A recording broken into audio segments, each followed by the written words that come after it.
Olá, você acompanha agora notícias do Brasil e do mundo. A produção de veículos teve queda de 15,8% em fevereiro, na comparação com o mesmo mês de 2021. A informação foi divulgada pela Associação Nacional de Fabricantes de Veículos Automotores, a Anfávia. A Anfávia afirmou que a indústria segue passando pelas dificuldades que traziam problemas no ano passado e enfrentando desafios pela variante Ômicron. As vendas da categoria de automóveis e caminhões evidenciaram retração de 24% em relação a fevereiro do ano passado, com a comercialização de aproximadamente 120 mil unidades. Já a produção de automóveis e veículos leves teve recuo de 16,9% em fevereiro na comparação com o mesmo mês de 2021, com a fabricação de cerca de 153 mil unidades. A fabricação de caminhões também teve redução de 3,5% em fevereiro, com a produção de 11 mil unidades. Já as vendas tiveram alta de 2,1%, com a comercialização de quase 8 mil unidades. As exportações tiveram alta de 25,4% em fevereiro em relação ao mesmo período do ano passado, com a venda de 41 mil unidades para o exterior. No acumulado de janeiro e fevereiro em relação aos 2 primeiros meses de 2021, o resultado é de alta de 17,3%, com a exportação de 69 mil veículos. A Anfávia listou alguns riscos que o conflito armado no leste europeu traz aos mercados, como a alta no preço das matérias-primas e a escassez crescente de semicondutores produzidos pela Ucrânia e Rússia. Além disso, segundo a associação, a guerra pode inflacionar o valor dos fretes aéreos e marítimos. Com a redução nas alíquotas do Imposto sobre Produtos Industrializados, IPI, anunciada pelo governo federal em fevereiro, o setor espera uma diminuição entre 1,7% e 4,1% do preço final de algumas categorias de veículos. A exportação de carne bovina subiu e bateu recorde em fevereiro. No primeiro bimestre, as vendas aos mercados internacionais atingiram 342 mil toneladas. A Associação Brasileira de Frigoríficos informou que as exportações de carne bovina do Brasil aumentaram 47% em fevereiro. Um novo recorde para o mês em 182.341 toneladas. A receita com os embarques somou quase 976 milhões de dólares, um avanço de 77% em relação a fevereiro de 2021. Somando a venda de carne bovina aos mercados internacionais nos primeiros 2 meses do ano, chegou a 342.339 toneladas, com receita de mais de 1,780 bilhão de dólares. O crescimento foi de 36% no volume e de 62% em faturamento em relação ao mesmo período do ano passado. Apesar de reduzir a sua participação nas compras, a China ainda é o país que mais importa carne bovina brasileira, com quase 141 mil toneladas no primeiro bimestre do ano, ou 41% das exportações totais. Segundo a associação, no ano passado, os embarques chineses representavam 47% do total. O segundo maior consumidor da carne brasileira são os Estados Unidos, que aumentaram a quantidade importada de 3% em 2021 para 12,7% neste ano. E com a guerra na Ucrânia, a pecuária brasileira pode perder até 14 milhões de dólares por mês com as exportações. Os importadores russos começaram a suspender os embarques brasileiros de carne bovina e também de frango e suínos. Atualmente, a Rússia é a 8ª maior importadora de proteínas animais do Brasil, com uma aquisição mensal média de 20 mil toneladas.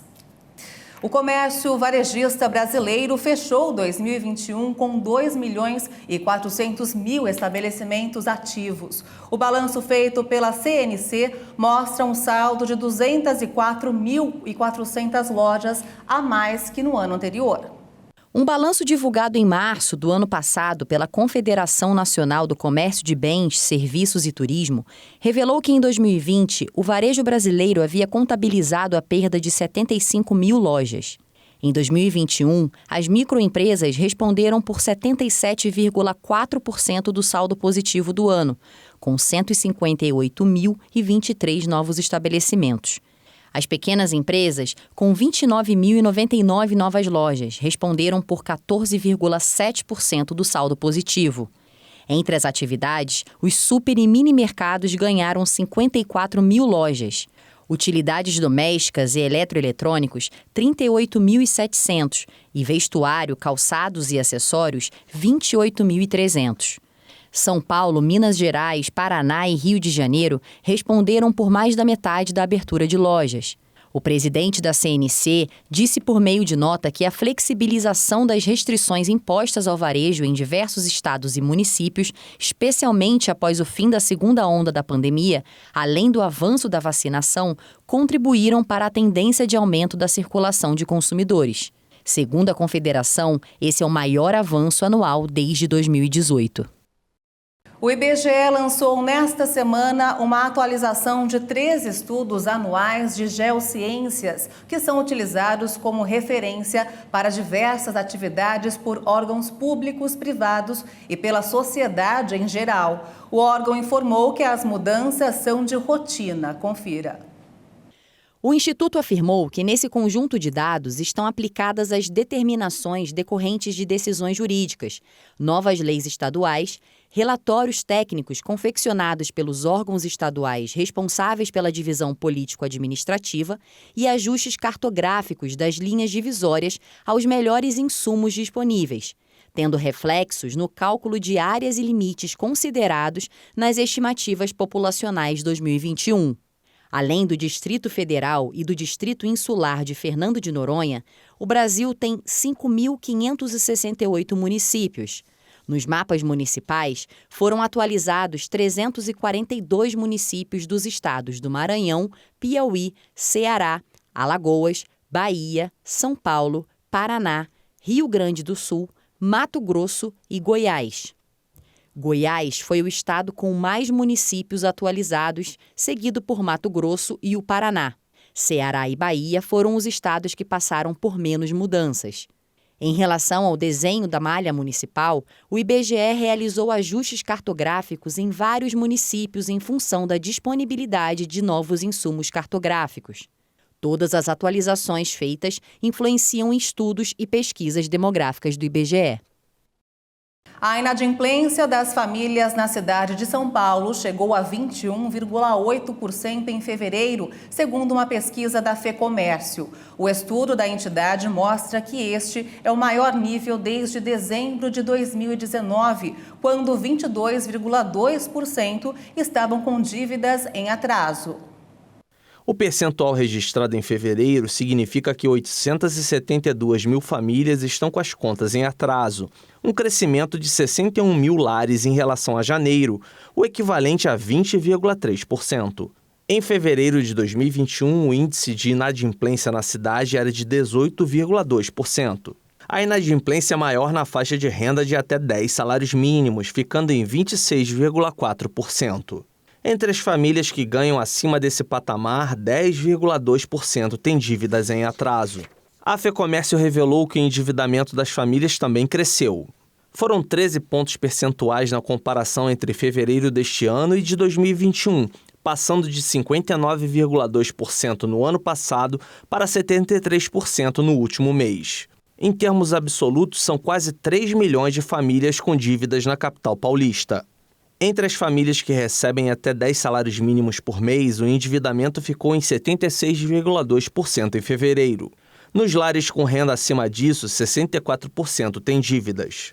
A entidade analisa que desde o ano passado o endividamento vem batendo recordes em razão da dificuldade das famílias em manter o consumo, diante do quadro de inflação e desemprego, além da escalada da taxa básica de juros, Selic, que também compromete a oferta de crédito. E você vai ver ainda nesta edição, baixa vacinação contra pólio no Brasil e novos casos no mundo acendem alerta para risco de volta da doença. E ainda, o tenista mais velho do mundo, certificado pelo Guinness, está em Kharkiv, na Ucrânia, e quer o fim da guerra. Os detalhes em instantes, até já!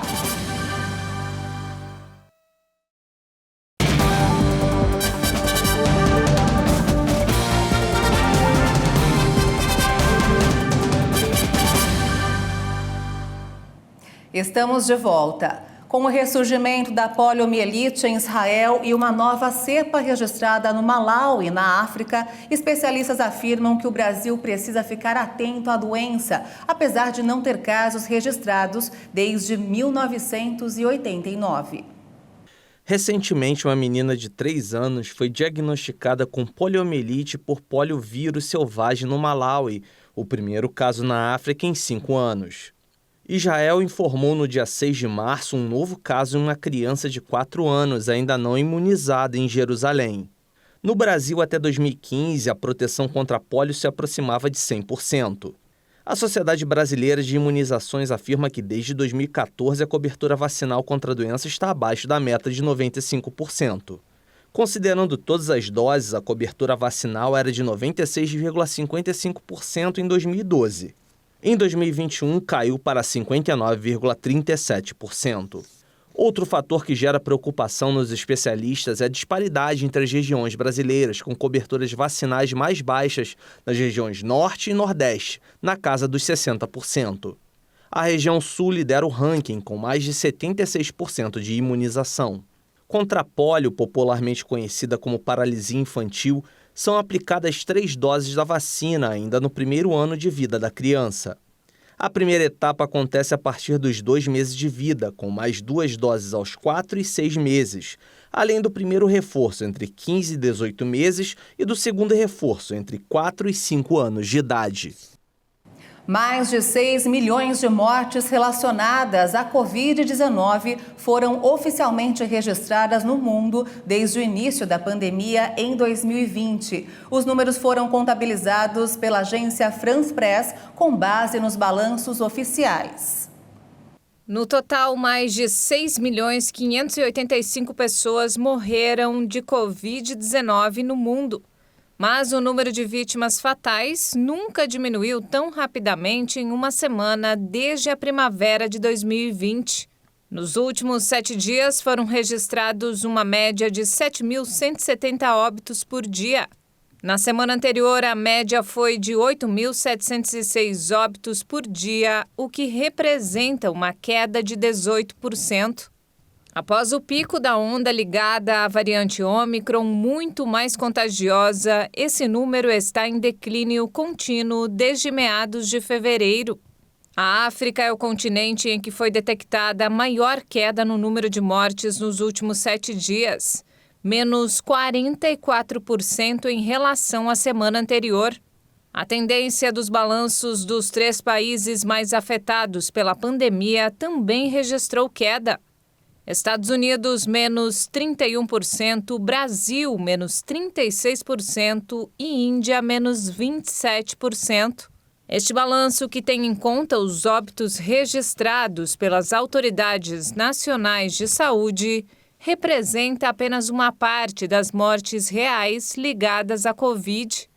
A Organização Mundial da Saúde estima que, se for considerado o excesso de mortalidade direta e indiretamente relacionado à Covid-19, o balanço da pandemia pode ser 2 a 3 vezes superior ao registrado oficialmente. E neste mês que homenageamos as mulheres, vamos conhecer a história de 2 mulheres que mudaram de profissão, superaram desafios e se reencontraram produzindo e trabalhando com atividades bem diferentes. Olha só. O dia a dia da Carla é assim, rodeada de cestas, laços, fitas, de memórias. Mãe de 2 filhos, esta empresária deixou o trabalho fixo, com carteira assinada por um sonho.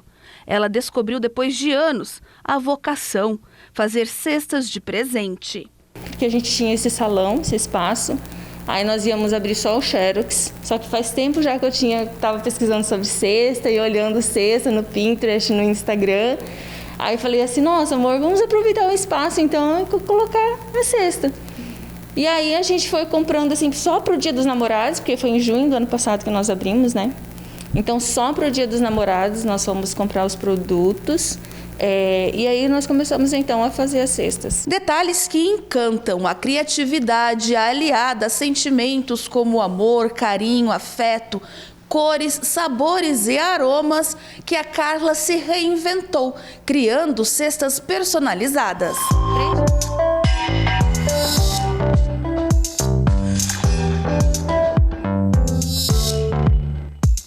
A mudança também aconteceu com a Beatriz. Depois de formada em Direito, ela foi procuradora municipal de uma cidade do interior do estado, mas decidiu que mudaria de vida em busca de um sonho. E hoje é especialista em penteados, inclusive ministra cursos. Porque eu gosto do direito, mas eu amo trabalhar com os penteados. E você trabalhar com algo que você ama é transformador. É algo que te encoraja a ser muito forte, a ser muito além. No primeiro penteado, assim, eu já me apaixonei. Foi algo que eu vi que eu podia fazer com as minhas mãos. E depois, né, que eu fui treinando e eu fui me dedicando, era algo que eu era reconhecida, né, pelo meu trabalho nos penteados. E eu fui ficando conhecida e foi algo, assim, que me despertou sentimentos muito bons de autoestima, de tudo, porque é algo que eu sofria, né, com ansiedade, com baixa autoestima, então me ajudou bastante. E Beatriz foi além, ela é premiada internacionalmente. No Brasil, né, eu fui eleita em 2019 a melhor penteadora do Brasil num prêmio internacional, que é o maior da América Latina, lá em São Paulo. E depois que eu ganhei o prêmio, muitas portas se abriram. Hoje em dia eu represento uma marca nacional, e que é bem grande.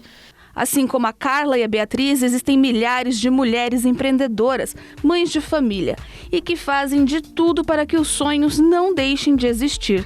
Elas são a diferença e se destacam na sociedade. Eu falo assim, que eu faço penteados, mas eu empreendo com os penteados, eu empreendo dando cursos, contratando colaboradores, vendendo produtos, então é tudo uma união ali em volta de uma coisa. E dar cursos é algo que eu amo. Porque você dividir um pouquinho do conhecimento que você tem com outras pessoas transforma a minha vida e transforma a vida dela. Como mulher, eu tenho aqueles desafios, né? Que toda mulher tem, que é cuidar da casa, cuidar dos filhos, cuidar da escola dos filhos e ainda tocar uma empresa. É um desafio mesmo, todos os dias, né? Mas eu acredito que com muita garra, com muita vontade e acreditando no seu negócio, acreditando que você pode mesmo conseguir realizar algo de extraordinário dentro da sua sociedade, dentro da sua família, é possível.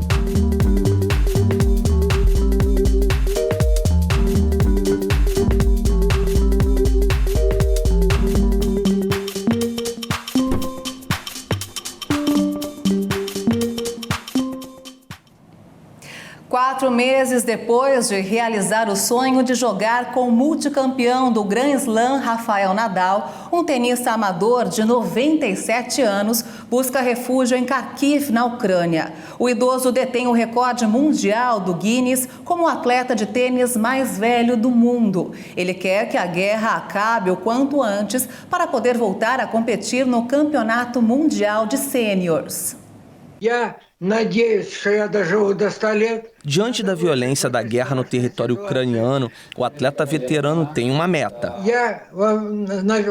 Espero viver para chegar aos 100 anos. Por isso tenho que sobreviver a esta situação assustadora. Stanislavski estabeleceu uma rotina durante os dias de conflito armado para que se mantenha em segurança e em breve possa voltar a fazer o que mais gosta, que é jogar tênis. Estava em casa e desde que a guerra começou, praticamente não saí daqui.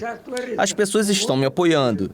Meu patrocinador me enviou suprimentos e a geladeira está cheia. Fico sentado em casa sem ir a lugar nenhum e tenho conseguido dormir à noite. Minha filha Tânia está na Polônia e quer me levar para lá, mas decidi ficar aqui. Eu tenho deficiência auditiva, então não ouço nada. À noite há bombardeios e de manhã as sirenes de ataque aéreo soam novamente. Minha casa está intacta, estou vivendo normalmente.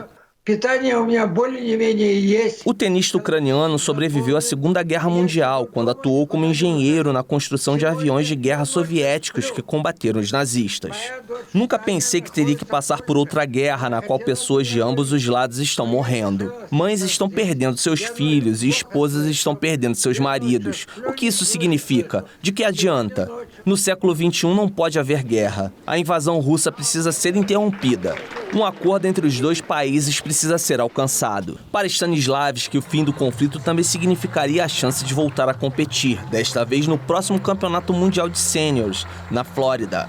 O ucraniano começou a praticar o esporte de forma amadora aos 13 anos e ultimamente costumava treinar 3 vezes por semana. Tênis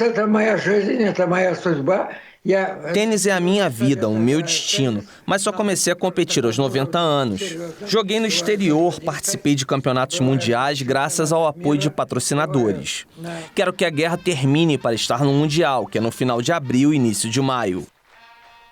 E essa edição termina aqui. Você acompanha outras informações durante a nossa programação. E se quiser rever as reportagens desta edição, é só acessar o canal HIT Notícias no YouTube. Obrigada pela sua companhia e um ótimo sábado para você. Tchau!